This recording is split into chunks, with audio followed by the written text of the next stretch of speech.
Okey, baik. So, sekarang ni kan kita nak pasang zip dulu dekat bahagian belakang. Okey. So, yang pertama sekali, perempuan nak kena buat apa? Okey, kita penitikan dulu.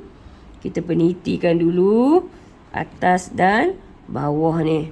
Okey. Bagi dia sama betul-betul. Kiri kanan bagi dia sama. So, kita ambil jarum. Kita penitikan. Okey. Dah kat situ. Lepas tu kita tarik. Bagi dia sama pula. Ni. Bagi dia sama macam ni. Okey. Bagi dia sama macam tu. Ni. Atas bawah tu dia kena sama.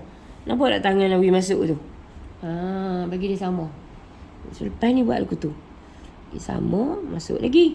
Okey. Lepas tu tolak lagi pergi sana. Tolak lagi. Ni nak ajak ni ubi ni. Tengok elok-elok. Ni baru nak samakan bahagian belakang. Sebab kita nak letak zip. Okey. So, bagi dia sama basi. Bagi sama. So, dia sampai ke bawah pun dia sama. Okey. So, kita buat macam ni kat dia. Buat macam ni. So, kita bubuh meniti lagi. Yang ni ubi. Jangan lupa.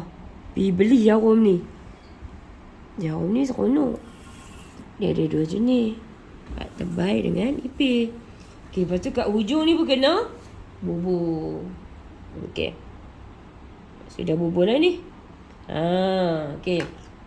So, bila dah bubuh, dia dah jadi straight macam ni, baru kita ambil balik daripada bahagian atas. Okey, daripada bahagian leher tu kan.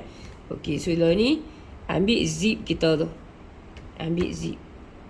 Okey, tahun ni dia jauh sikit. Kita bubuh jarum kat dia satu lagi.